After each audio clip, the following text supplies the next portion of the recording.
Hi, I'm Father Kiley, a priest of the Archdiocese of Chicago, and currently working with Unite Here, which is the Hotel and Restaurant Workers Union, as their Director for Immigration Policy. And maybe that gives you a little bit of a hint about some of the focus of this next panel discussion. Integrating 40 million immigrants, as Don mentioned in his opening remarks, is pretty daunting.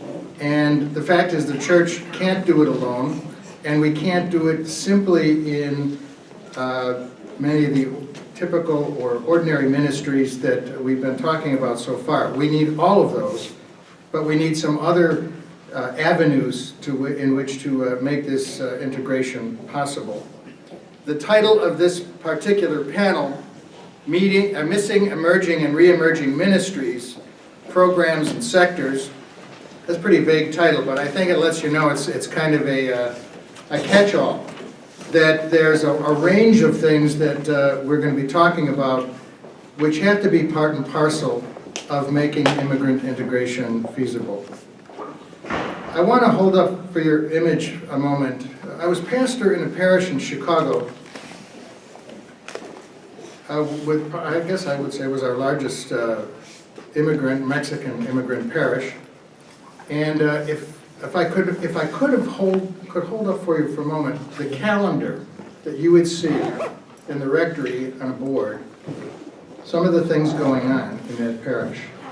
The parish had about 5,000 families, registered and non-registered on the area, and it didn't make a difference. At one point we tried to do a census and we found 40 different zip codes. So we were like the folks came in from the rancho. They came from Rockford, some of them, because we had the Mexican business district, the supermercados, you could buy your first communion dresses, everything was right there alongside of our church.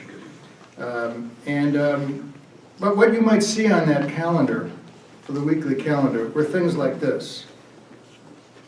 At 10 a.m. every weekday, there was a women's program that was coordinated by some women who went through training with Mujeres Latinas en Acción.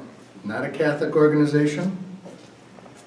We might be a little nervous about some aspects of their leadership training, but we had some of our parishioners went through that training. They came and said, we'd like to get something going for women. They met with the Mexican sisters who worked in the parish. And so across the week, we had things like women's spirituality. We had St. Anthony's Hospital had a component where they talked about family health and women's health. We had another component from Mount Sinai Hospital that talked about healthy Mexican cuisine and things like that went across. And the other aspect that had to be part of it was babysitting, because the women that were targeted to come to this program were the women that didn't go to work. They're the ones who stayed home and took care of the community children. So they had to bring the children with them, and they could come to church, especially if the sisters were inviting them. So that was one of the major components, but a major piece of integration, that these women were not isolated at home all week with little children only.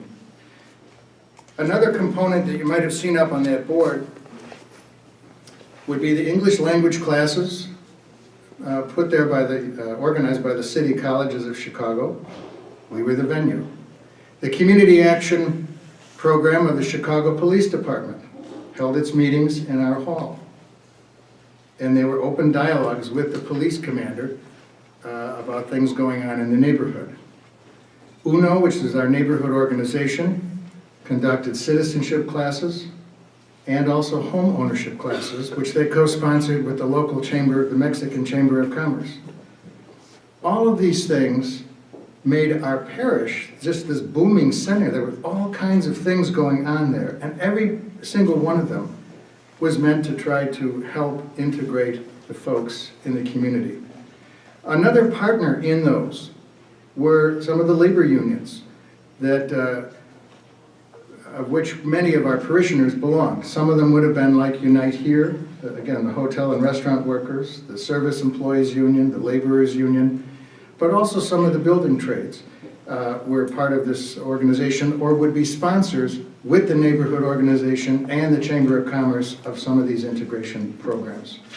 We're really pleased to see that.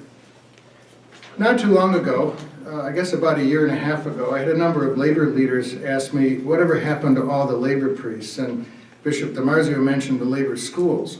And I said, well, there's a lot of priests that are interested, particularly those priests who are working in the immigrant community. And so about a year and a half ago, we gathered together, we wrote to bishops, we asked them to nominate some folks, and we brought together 28 priests to do an initial training. We've done a second training, now we're going to do a third training.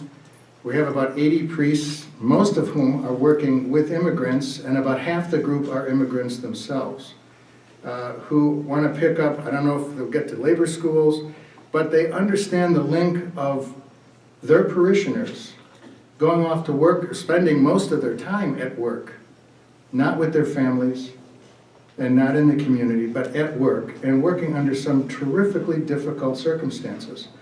And that's really been kind of the buy-in of this younger generation of priests. This is a concern for immigrants, and how do they get to defend their rights? But they have to claim their rights, as the priest will tell you. The priest can't do it for them. But how do they get together? How do they find the right mechanisms? And so I think we're seeing a reinvention in many ways of the labor priests, of the labor movement, because particularly the service unions are heavily immigrant. And many of the kinds of immigrant integration components that we've been talking about already, those unions are either having to do them or partner with churches and others to get those kinds of things done. That's just going to open things up. I'd like to introduce our panel.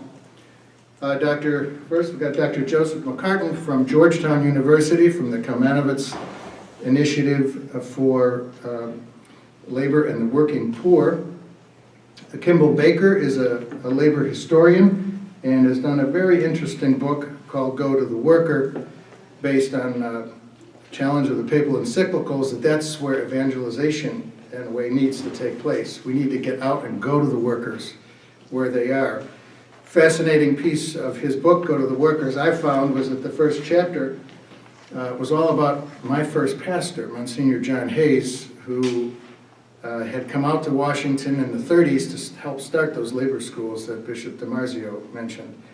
And finally, Elena Segura is the director of the Office of Immigrant Affairs and Immigrant Education for the Archdiocese of Chicago. And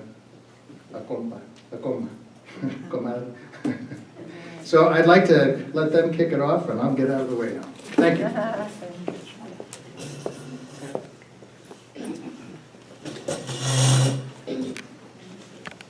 Thank you very much, Cletus. It's a pleasure to be here today and to take part in this very important conference. Thanks to Don Kerwin for inviting me to join such a distinguished panel. I know all these panelists in one way or another. I've watched and admired Cletus' work as a labor priest, reinventing that tradition in the United States. I've read Kim's book when it was in manuscript form, and I'm just delighted that it's here and it's out now, and it's helping educate a new generation about this important tradition. And Elena and I serve on the board of Interfaith Worker Justice together, so it's really an honor to join them in this discussion. So how should we think about the Catholic Church and the question of immigrant integration?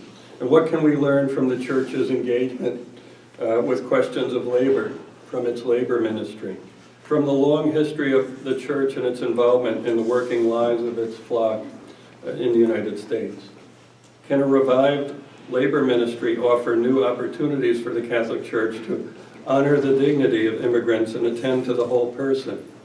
Can a ministry that has played such a historically important role in America as the Church's labor ministry has played be revived and expanded in this new environment?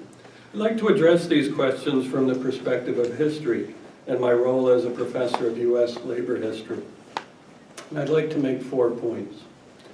First, the tradition of church engagement with immigrant workers and organized labor is long and rich in the United States. And that tradition provides a sturdy historical foundation upon which a renewed labor ministry could be achieved. Second, the engagement between the church and the issues of immigrant labor has never been easy. It has meant walking a prophetic path. It has meant engaging in a dialogue with the world, which has forced the church at times to grow, even as it has offered the church opportunities to evangelize more effectively in the lives of its people and in the broader society. But it's never been without tension. Third, this moment really demands a renewed labor ministry. We need to revive this ministry, and that's why the work of people like Cletus today is so important. And fourth, despite significant obstacles, and there are some, a successful effort to renew Catholic labor ministry in connection with the struggle of today's immigrants is within our reach today. So let me elaborate a little bit on each of these 4 points. First, this tradition of church engagement with questions of immigrants and labor is long and rich. The American Catholic Church has long been a church deeply linked to the American working class and also to the labor movement of this country. This was true in the 19th century as Irish and German Catholics built the Knights of Labor and the American Federation of Labor. It was true in the 1930s as Polish, Italian, and Hungarian Catholics in the steel and auto industries and elsewhere built the Congress of Industrial Organizations. It was true when Cesar Chavez organized farm workers in the 1960s. This is a long and rich tradition. During the industrial era, workers raised in the Catholic faith played a key role in forming the American labor movement. In the 19th century, these ranged from Terence Powderly, the leader of the Knights of Labor, to Mary Harris, Mother Jones, the miner's angel, to Peter J. McGuire, the founder of the Carpenters Union and an early designer with Samuel Gompers of the American Federation of Labor. And then in the 20th century, Catholic labor leaders from George Meany of the AFL to Philip Murray of the CIO played a key role in institutionalizing and mainstreaming the labor movement in the United States. And let's not forget that the last 3 men to lead the AFL-CIO, Thomas Donahue, John Sweeney, and the current president, Richard Trumka, were all raised Catholics. Catholic teaching and ideas have exerted an extraordinary force on a labor movement that was largely immigrant in its makeup in the United States. Papal teachings like Leo XIII Rerum Novarum of 1891 helped the Catholic head of the United Mine Workers, John Mitchell, defend his immigrant union members against charges that they were anarchists when they went out on strike in the early 20th century. Monsignor John A. Ryan's seminal volume, A Living Wage, published in 1906, helped justify the campaign for a minimum wage taken up by reformers that ultimately culminated in the Fair Labor Standards Act of 1938. Pope Pius's Quadragesimo Anno in 1931 inspired the Catholics who flocked into the CIO, founding new unions like the United Steelworkers of America, which was headed by an Irish immigrant from Scotland, Philip Murray. And Paul VI, Papalorum Progressio, helped lend legitimacy to Cesar Chavez's movement to organize immigrant farm workers. And as my co-panelist, Kim Baker, shows in his book, Go to the Worker, labor priests through the whole of this tradition, from people like Monsignor Edward McGlynn in 1880s New York to Monsignor George Gilmary Higgins in the post-World War II era, to Father Kiley today, in our own time, have played a key role in speaking up for the defense of immigrant workers and their organizing. The Church's involvement in questions of immigrant workers' rights, then, is long and deep, and this tradition provides a solid foundation upon which we could erect a revived labor ministry today. But my second point is that this engagement of the Church with issues of labor over its long history has not been easy and not been without tension. It has courted controversy whenever the Church has raised its voice in a prophetic defense of workers' organization. And engaging in these issues has inevitably meant engaging with the world in a dialogue, in a dialogic relationship, bringing the church to places beyond itself. Without question, as the church engaged with issues of immigrant labor in the history of the United States, it changed the course of American labor history. But at the same time, the church was itself changed by its engagement with these issues, I would argue. As such, this engagement has drawn the church into controversies that demanded that it leave a position of comfort and that it grow in some important ways. There's no question that the church's involvement with the issues of immigrant workers have played a key role at important turning points in American labor history and helped shape the course of that history. I would just cite two very quickly. Consider back in the 1880s when Cardinal James Gibbons defended the rights of his flock in the United States to join the Knights of Labor. Initially it was condemned by church authorities as an anti-Catholic organization. Gibbons helped to persuade Rome not to anathematize the Knights of Labor, and by doing that, he defended the possibility of American workers engaging in an organization in the United States, Catholic workers, along with non-Catholics in the same labor movement. And that allowed for something in the U.S. that didn't happen in every country. That is, a non-sectarian labor movement emerged in which Catholics, Protestants, and Jews worked together in labor organizations. And part of this was made possible by the American Catholic hierarchy and its defense of its needs, of its flock to be able to organize with others. That changed the course of history here. A second way in which Catholic influence changed the course of labor history occurred more recently. Up to the year 2000, the AFL-CIO was formally against efforts to try to liberalize immigration laws.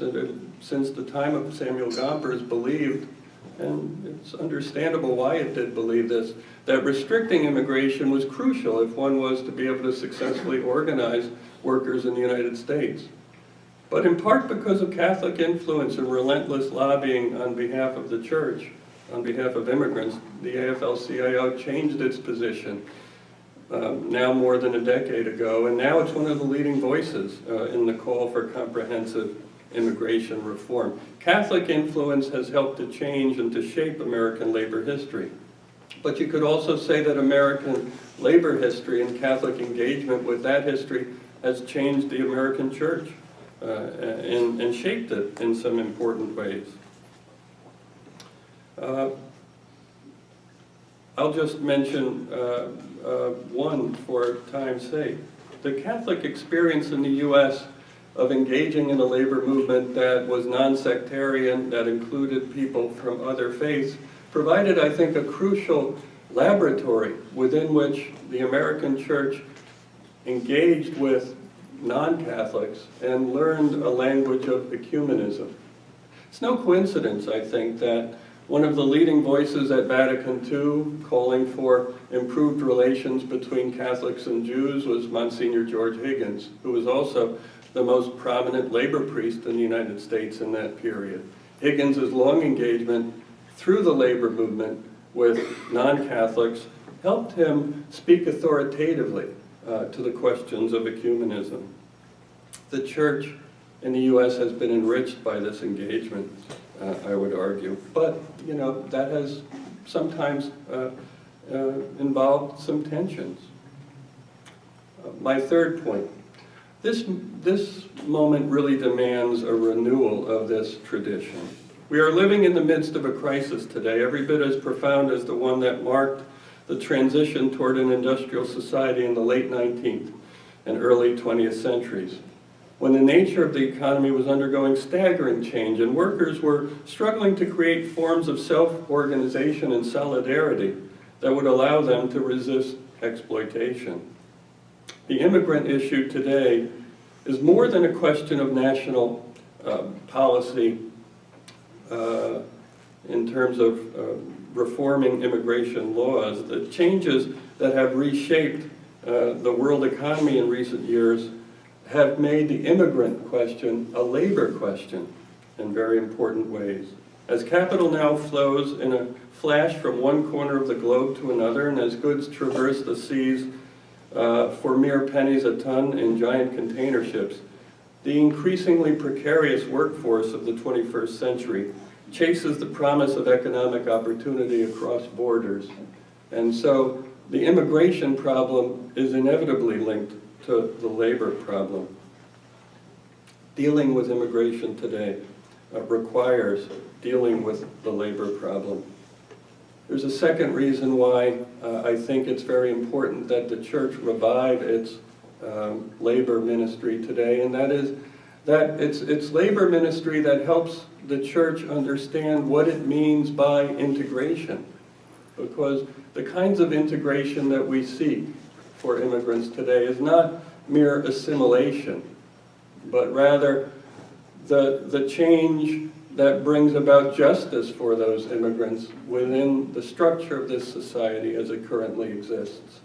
To fully integrate them means confronting structures of injustice.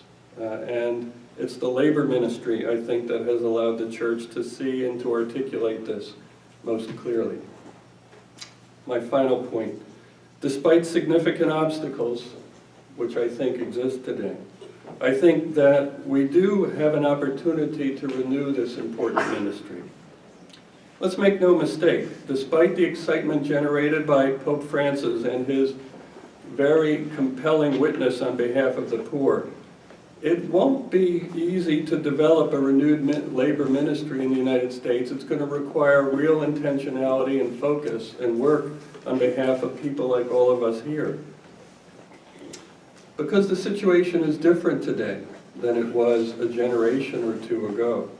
First, in the American church today, there are fewer bishops who share the social background that Bishop DiMarzio described in his own story, who are intimately familiar with working class experience. And we have to do some evangelizing, I think, to educate within the church about the struggles of workers today, which may not have been so necessary 2 generations ago. Priests today are heavily burdened in our parishes with administrative tasks, and to find the time to engage in labor ministry is a challenge for them. Father Cletus, I think, can speak to this and to the progress that's been made about it. I think we also have to recognize that unionism today, that organized labor, is more controversial than it was a generation ago. And that even within the church, anti-union views are more respectable today than they were 20 or 30 or 40 years ago. And there are some prominent examples recently of even church institutions that have been resisting unionization attempts. I'm speaking of Catholic colleges that have fought against the organization of their adjunct workers. That speaks to part of the problem we'll need to face, frankly. And also to these obstacles, I would add that labor issues today have become more partisan than ever before, I'm afraid. Thanks to the ongoing realignment of our political parties that's been proceeding now for 30 or more years. The parties deal very differently with questions of labor issues, so getting involved in them inevitably almost means being pulled into partisan conflicts in a way that church leaders would prefer to avoid, I'm sure. Finally, both the church and the labor movement today arguably aren't as strong as institutions as they were a generation ago. Certainly the labor movement has lost many members and now represents only about 11% of the workforce. It once was 35%. And we know the church too faces some institutional problems as well. All of these obstacles exist, and we should be frank about them, I think. But we should also realize that despite these obstacles, a blessed moment of opportunity is emerging, I think, right now, and there are signs all around us of a new dawn. Although immigration reform is currently bottled up, The consciousness of our society has been increasingly touched by the witness of immigrants seeking justice, from the May Day marches of several years ago to the recent activism of the Dreamers. The labor movement, as Father Cletus suggested, is now reaching beyond its comfort zone to embrace new forms of worker organization created by immigrants, worker centers, organizations like the National Day Labor Organizing Network, or the National Domestic Workers Alliance, the Taxi Drivers Alliance, all of which are predominantly immigrant. And Father Cletus has revived a very successful training program for labor priests. And perhaps most importantly, Pope Francis is almost daily giving witness to the Church's deep commitment to justice for workers and for the poor. All of this, I think, makes me believe that we might be on the cusp of a new era in which both the labor movement and the Church can be lifted up and renewed by their efforts to lift up the cause of immigrant workers. So thank you very much.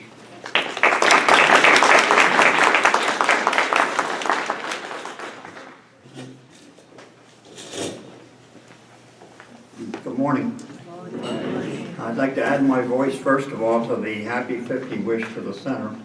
I'd like to thank Don Kerwin and Brianna George and Rachel Reyes and everybody with the center who's been part of bringing this gathering together. Particularly, I'd like to thank Don Kerwin and the center for recognizing that the Catholic social action movement of the mid-1930s to mid-1950s, and in some cases a bit beyond, played a key role in integrating immigrants into the United States.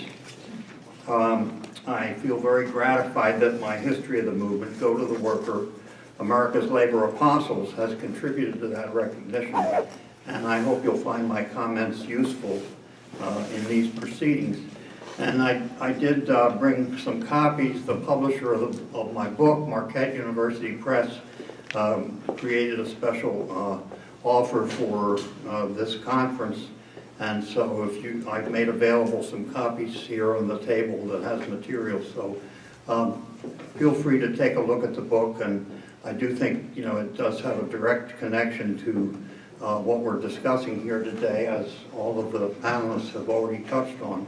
And I also wanted to say how honored I am to share the panel with three people whose work I know about and who all have a direct line to my topic, so it makes it a little easier.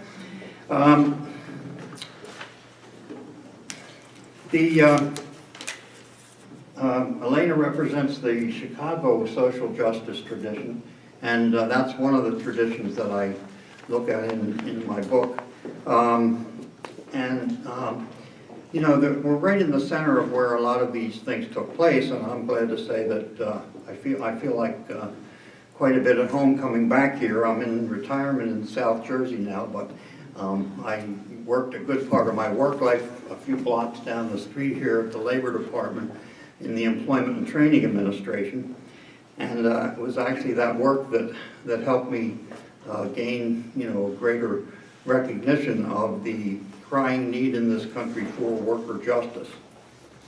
And I think it was a result of those recognitions of mine that in the few years before I retired and a few years afterward, I pursued a doctorate in labor history at Catholic University.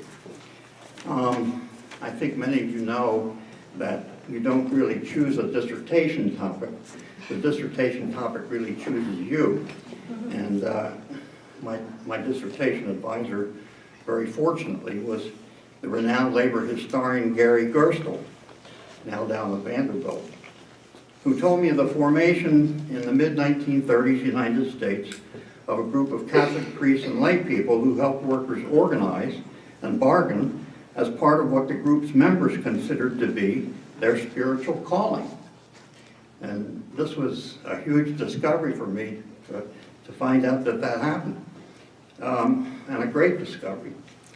I learned that the Catholic social action movement drew from a wide variety of sources, including Catholic social teaching, German social democracy, Midwestern progressivism, and the ideas of political and industrial democracy. At its heart, though, was its members' belief that whenever they ministered to someone in need, they ministered to the Christ in that needy person. That was whether the need was for food, clothing, shelter, or worker justice. I'm not a Catholic, but my long-held belief in that concept confirmed my choice of dissertation topic. I learned also that the movement grew rapidly. At the first National Catholic Social Action Conference in Milwaukee in 1938 were 25 bishops, 750 priests, and 1,000 lay and religious leaders. Chicago, New York, Detroit, and Pittsburgh were major movement cities, so I made them the focus of my research. The history of the Catholic Social Action Movement is full of many twists and turns, as was the journey of my research from unfinished dissertation to published book. Eventually, though, I found that by selecting 10 of the movement's leading figures, 8 of whom I had interviewed at length, by devoting a chapter to each protagonist, and by arranging the chapters in roughly chronological order, I could convey the grand sweep of the movement. The 10 protagonists, I have to tell you, were an amazing and hardy group of people. The last surviving protagonist died in 2006, with the average age of all 10 being 85 years.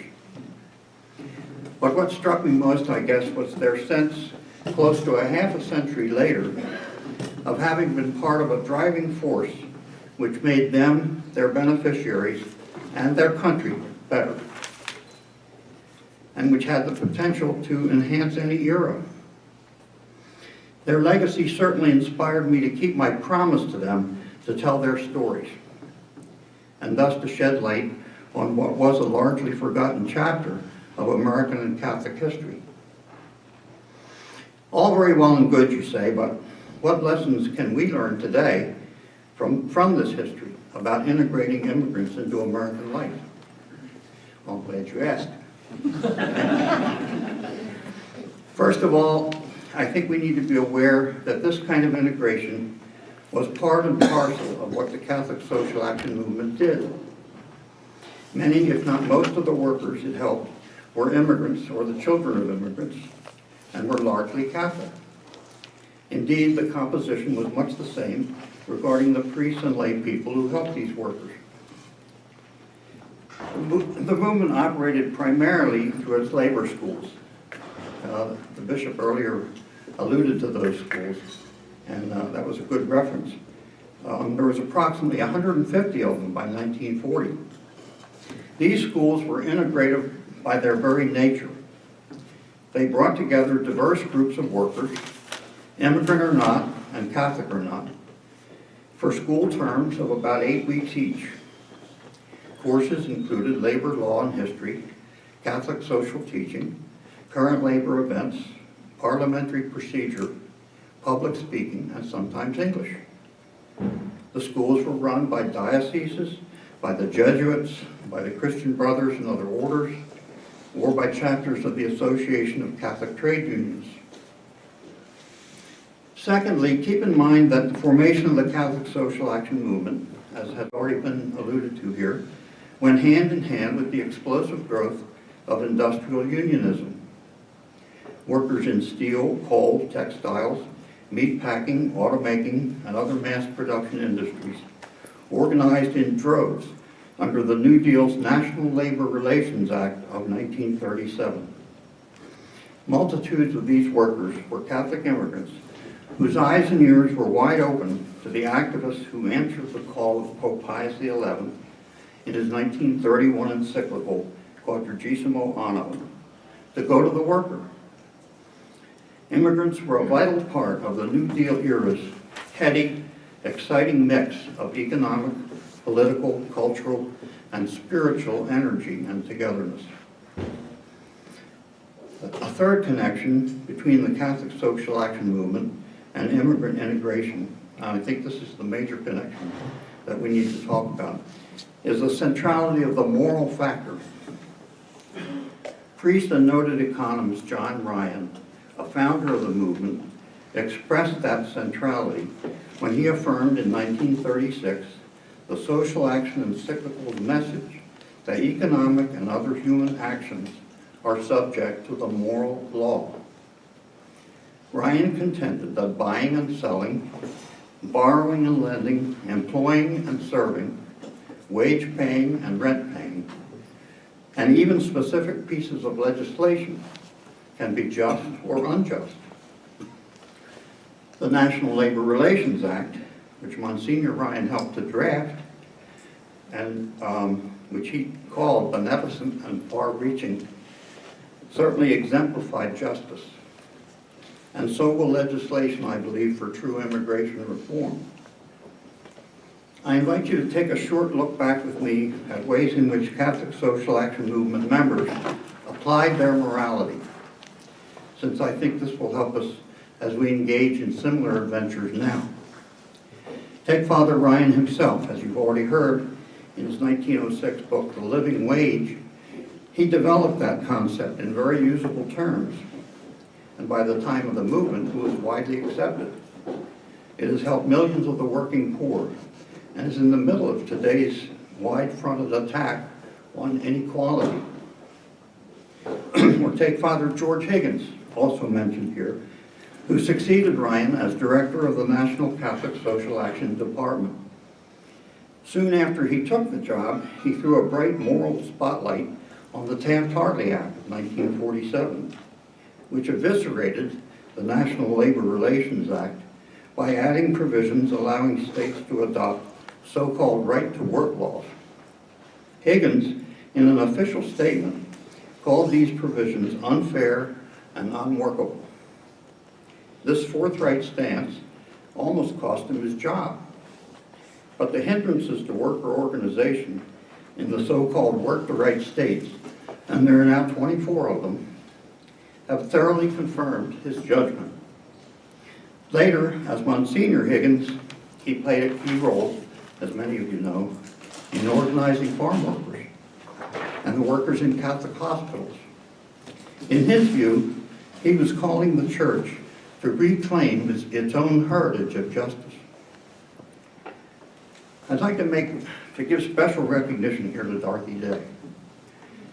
Dorothy Day profoundly influenced every one of my book's protagonists and a host of other justice activists.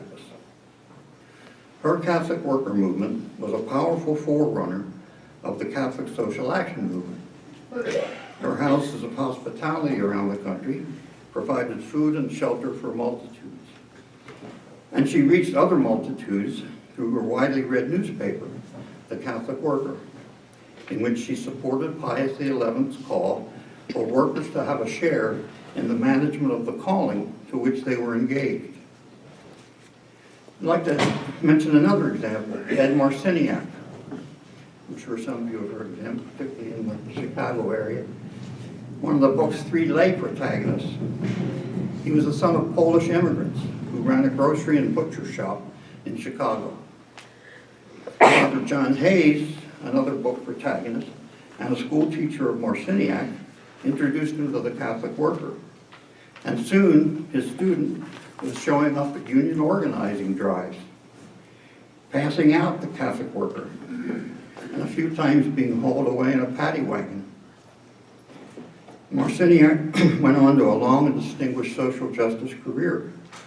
In 1977, he helped found the National Center for the Laity, which of course is still going strong. Marciniak pointed out that he and many other children of immigrants were part of the first generation of Catholics to attend college on a large scale. We were excited, he remembered, that our religion could be an instrument of social change and that we could help right the wrongs of injustice. Father Hayes, his teacher, also showed up at organizing campaigns, often in the stockyards, where there were workers of many ethnicities, including Polish, Irish, Bohemian, Ukrainian, Mexican, and Italian. He often reassured them that what they were doing was in line with Catholic social teaching. when packing house employers used their workers' ethnic or religious differences to try and divide them, Hayes and other Catholic activists worked with Jewish community organizer Saul Alinsky to form the Back of the Arts Council and to minimize such divisiveness. And of course, we all know that those same kind of divisive practices are being used today. Marie Bosch, another example. Marie was a telephone operator and a student at the New Rochelle, New York Labor School, which helped her union organize. Marie, the first woman to serve as one of the union's officers, carried a marked copy of Quadragesimo Anno in her handbag and took it to negotiating sessions. When a manager's position contradicted the social encyclical's teachings, she pulled out her copy and shared appropriate passages. From 1947 to 1977, Father Clem Kern was the pastor of Holy Trinity Church in the working poor Detroit neighborhood of Corktown. Among its residents were Latinos, Maltese, African Americans from the South, and whites from Appalachia. Father Kern taught the church's labor school and helped parishioners establish a whole complex of social justice ministries. They nourished a strong sense of community throughout the entire neighborhood. A final example of applied morality is Father Ed Boyle, who actually wrote the preface of my book. For years, Father Boyle was the chaplain and executive director of the Boston Labor Guild, an old-time labor school which is still in operation. It's sort of the last one of its kind. Father Boyle was a staunch supporter of my book adventure. I told him at one difficult point that I thought I would never finish the book. And he said, never say never. When I did finish the book and thanked him for his encouragement, he said, don't thank me, it was the Holy Spirit. Which kind of took me aback for a minute, but I think that was because I knew just how much he meant every word of that. I hope that these examples inspire you in your own social justice activities, especially as we all embark on CMS's current push. We stand on the shoulders of these pioneers, and there's a lot we can learn from them, and a lot we can do to apply those lessons to the present day. One such lesson is adaptability. We all know that we live in a time when organized labor is at a low ebb after several extremely difficult decades. Its corporate and political foes have placed many judicial, legislative, and procedural roadblocks in its way. And it is having to deal with a host of structural changes in the U.S. and global economies. However, while the present differs greatly from the New Deal era, the main event is still runaway capitalism versus the working poor. And worker organizing, union and non-union, is resurging. Unions are reinvigorating. And there's a growing number of community-based worker centers which address the needs of workers who are unable or ineligible to unionize. And there are worker groups also of every type which are forming alliances along a wide social justice front. You'll hear more about these from other panelists and other speakers. But let me just say that immigrants, documented and undocumented, are a vital and necessary part of today's creative ferment. I strongly sense a rising moral tide in this country, a tide towards wider opportunity, greater empowerment, and fairer distribution of America's wealth and resources. Another lesson of the Catholic social action movement's applied morality, and this is my final point, is persistence. I think a sure sign of it is Pope Francis's Evangelii Gaudium, the joy of the gospel. It sounds many of the same notes as Quadragesimo Anno, human dignity, the moral bankruptcy of unfettered capitalism, the inequality of wealth, and the idolizing of money and materialism. There are a few specific references to worker organizing, a significant difference from Quadragesimo Anno, but each encyclical, I feel, is a document for its own time. Pope Francis shows great awareness of the structural changes occurring in the economic realm, and I think he chooses to concentrate on the spirit of social justice. I believe he realizes that everything he says about the poor applies to the working poor, and certainly the excluded and suffering whom he exhorts us to help include the 11 million undocumented immigrants living in the shadows of American life. The bottom line of Quadragesimo Anno and Evangelii Gaudium, of the Catholic Social Action Movement, and of the Center's initiative that we now celebrate today, is power for the powerless. That, I think, is at the heart of the justice teaching of all of this country's faith traditions.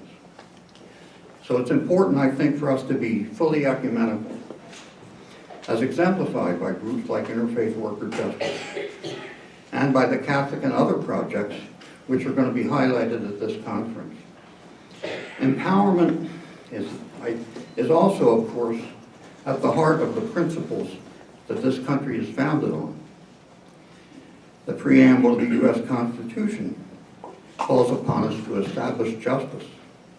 The U.S. Bill of Rights makes available to us many avenues of free expression. And above all is the phrase which underlies every one of our rights: justice delayed is justice denied. Thank you.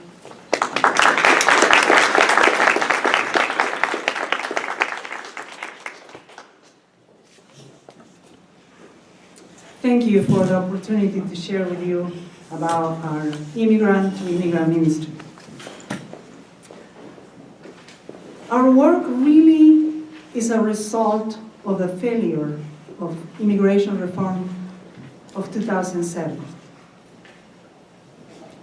We were very depressed, down, disappointed, depleted. The image that I use for this stage were like, we were in ashes.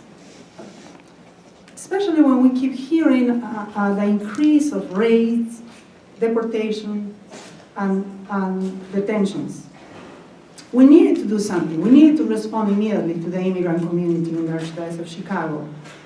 So the first thing that we've done, we work in collaboration with the Consul of Mexico. They have a Department of Protection. You think about 2007 when everything was really, really down. So they have a Department of Protection, and we need to immediately provide information on know your rights, because undocumented immigrants have some rights. So we use the Casa Maryland. They have a beautiful popular version of Know Your Rights. So what we've done, first of all, was connect those key elements of the Know Your Rights with Catholic social teachings. And so we develop these materials, and we start doing a lot of workshops and dozens of workshops in different places in the Archdiocese. We have 120 parishes, 350 parishes, 120 of them have Hispanic congregations, 40 Polish, and around 90 or 90 with a strong Filipino presence in these parishes. So we've been really working in the Know Your Rights. But the stories keep coming. The stories of undocumented immigrants, particularly in terms of the fear of driving without license, the fear of being e-verified in the workplace, and stories of parents being afraid to send the kids to the schools, and Dreamers at that time, we didn't have DACA or the deferred action yet, so there were a lot of issues like that. So what we've done, we collected information, all these stories from parishes, from immigrants. We needed to connect the stories that people were experiencing with Catholic social teaching. So we identified, I call, indigenous theologians. We really needed to look, we're looking for theologians who were not just spoke Spanish, but who really understood the immigrant community from their own hearts. And one of them is here. I think Timothy Motivano was one of them. His name is in all these materials. So after 2.5 years connecting the stories coming from the community and the theologians worked together, and they put together these materials. It's available for all of you. Of course, if it's indigenous, it has to be in Spanish. That was very, very important to think in Spanish and collect. So each of them are really based in these stories. One title that I love is this, Why to Go Out of Myself. And that's a topic probably that you keep hearing again and again from the Pope and all of the Latin American bishops. So the reality of immigration, the signs of times, grace and blessing, the dignity, the human dignity, the image and likeness of God, and the rights of workers. So each of these materials are really based in. You probably are familiar with the See, Judge, and Act. What we use is very similar, but we use listen, learn, and proclaim.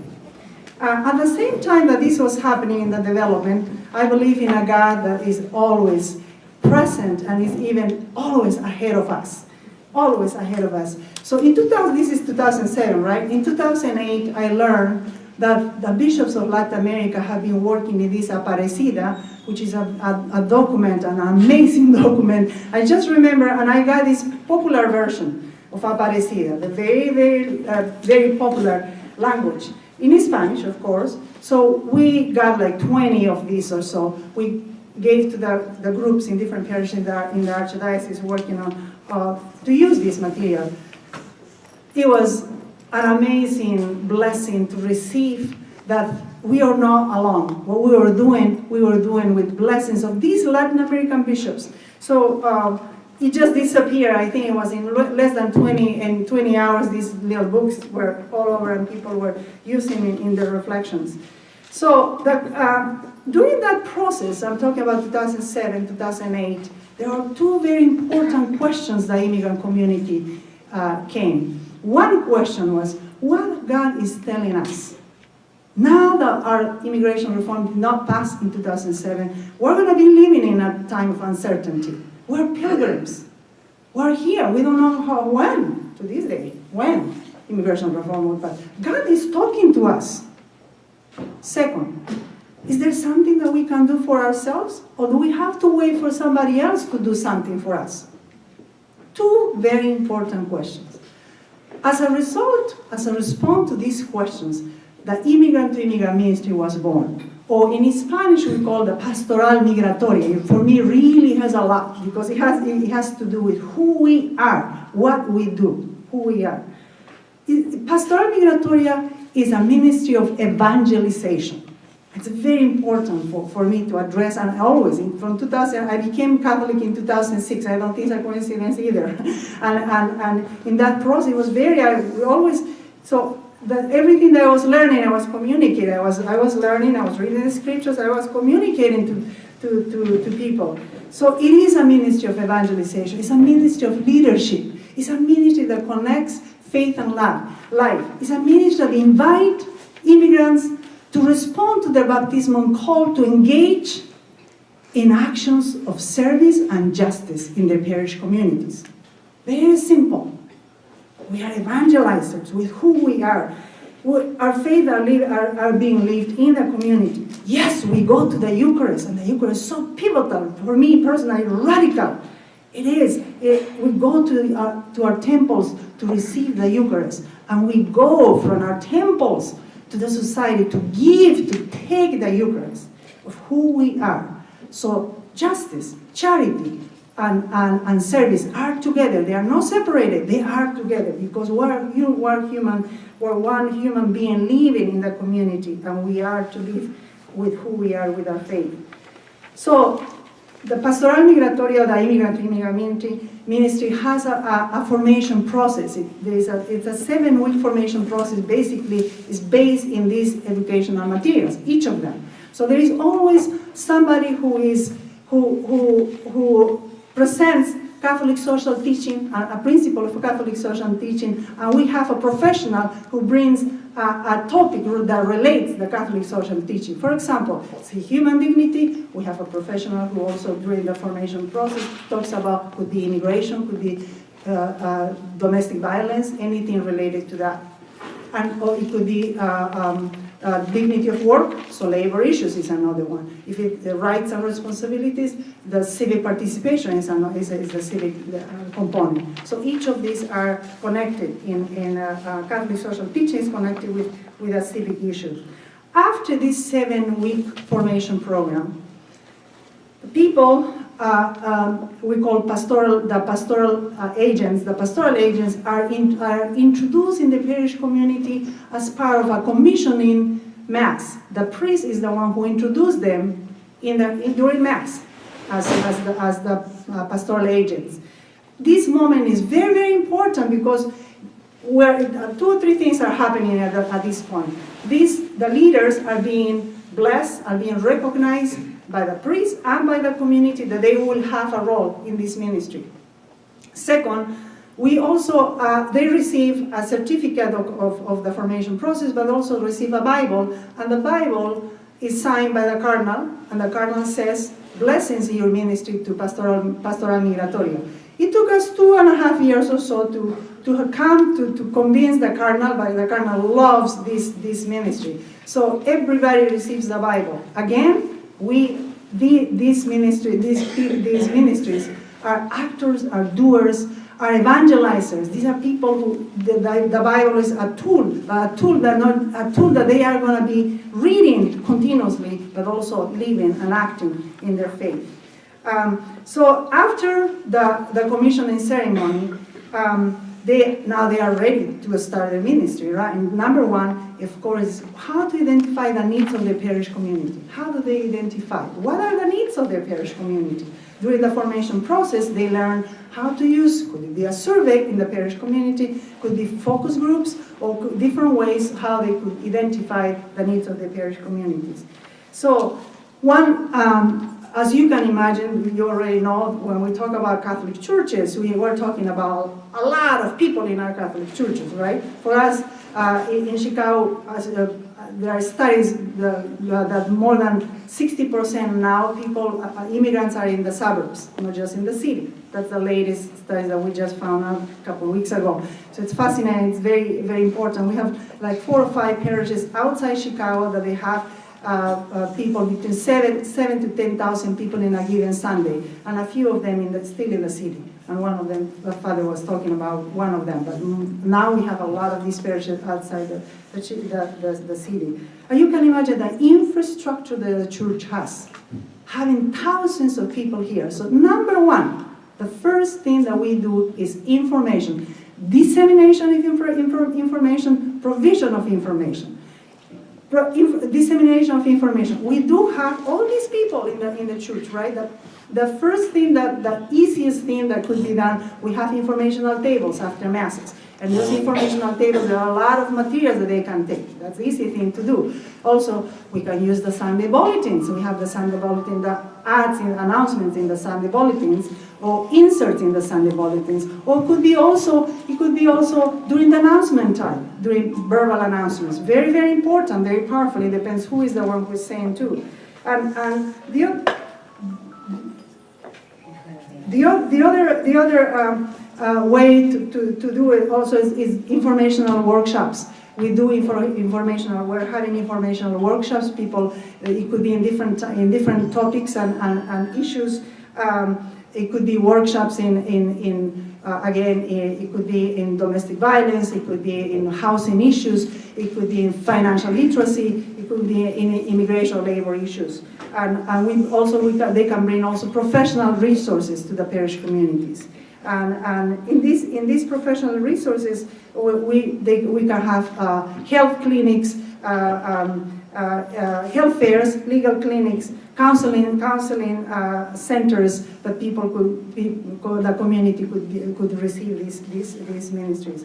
The last thing, just to share with you, is that All this work cannot be done by ourselves. We need to work in partnership. So we always are working in collaboration with Catholic Charity, with Catholic institutions are the #1 collaborators in this process. We work with Catholic Charities, with clinic, with Catholic universities, with the schools and movements, and also we have with consulates and with professional organizations in health and legal and financial organizations that could provide and bring these resources to the parish communities. So we're in the process of developing a manual how to open Pastoral Migratoria.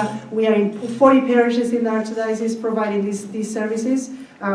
We are in 40 parishes, in Hispanic parishes, but also in 10 Polish parishes in the Polish community, where we call the Polish Immigrant to Immigrant Ministry. And we're just finishing our website that should be launched at the end sometime in March, along with a manual on how to do this ministry. So I'm very pleased to be able to share this with you. And we have all materials over there too.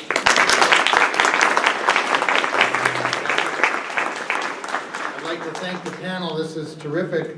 We're a little bit over our time, so I'm going to suggest that during lunch, if you have questions for any of the panelists, that you take the time to do that.